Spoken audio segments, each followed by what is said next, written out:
વિસાવદર બેઠક હાઈકોર્ટમાં ચાલતી ચૂંટણી પિટિશનના કારણે અટકેલી હતી। હવે ભાજપના પૂર્વ ધારાસભ્ય હર્ષદ રીબડિયાએ તેમની પિટિશન પરત ખેંચતા વિસાવદર બેઠક પર પેટા ચૂંટણીનો માર્ગ મોકળો થયો છે। વિસાવદર વિધાનસભા બેઠક પર 2022ની ચૂંટણીમાં આપના ભૂપત ભાયાણી વિજેતા બન્યા હતા। ભાજપના હર્ષદ રીબડિયાએ તેમની વિરુદ્ધ હાઈકોર્ટમાં પિટિશન દાખલ કરી હતી, જેમાં ગેરરીતિનો આરોપ લગાવવામાં આવ્યો હતો। જો કે હવે રીબડિયાએ પિટિશન પરત ખેંચી છે, જેના કારણે ચૂંટણી પ્રક્રિયા માટેનો માર્ગ સાફ થયો છે। ત્યારે હવે વિસાવદર બેઠક પર આગામી મહિનાઓમાં પેટા ચૂંટણી જાહેર થઈ શકે છે।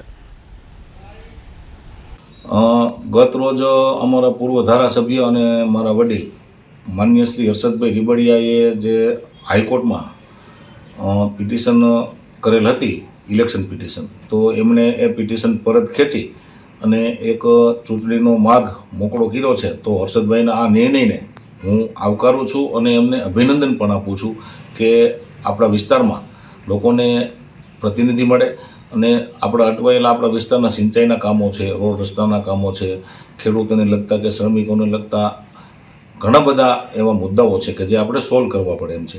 તો એમણે ચૂંટણીનો માર્ગ મોકળો કરી અને એક આવકારદાયક પગલું લીધેલ છે, તો એ પગલાંને હું આવકારું છું અને બિરદાવું છું। સાથે સાથે આવનારા દિવસોમાં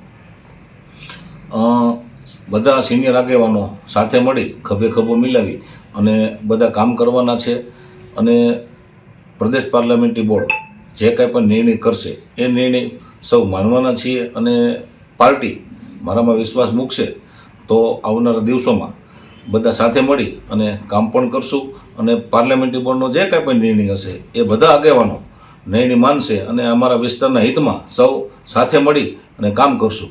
મેં જે તે વખતે ઇલેક્શન પિટિશન કરેલી હતી, પછી ન્યાયિક પ્રક્રિયામાં સમય પસાર થતો હતો, જેથી કરીને વિસાવદર વિધાનસભાની ચૂંટણી એવું કહેવાનું હતું કે ભાઈ પિટિશનને કારણે લેટ થાય છે। તો મારા વિસ્તાર આ ખેતી સાથે જોડાયેલો વિસ્તાર છે। મારા છેવાડાનો ગરીબ માણસને ધારાસભ્ય વિહોણું કેમ રાખવું, એટલા મેં મારા અંતરાત્માથી મને નક્કી કર્યું કે હું મારી પિટિશન પાછી ખેંચી લઉં અને ચૂંટણીનો માર્ગ મોકળો થાય।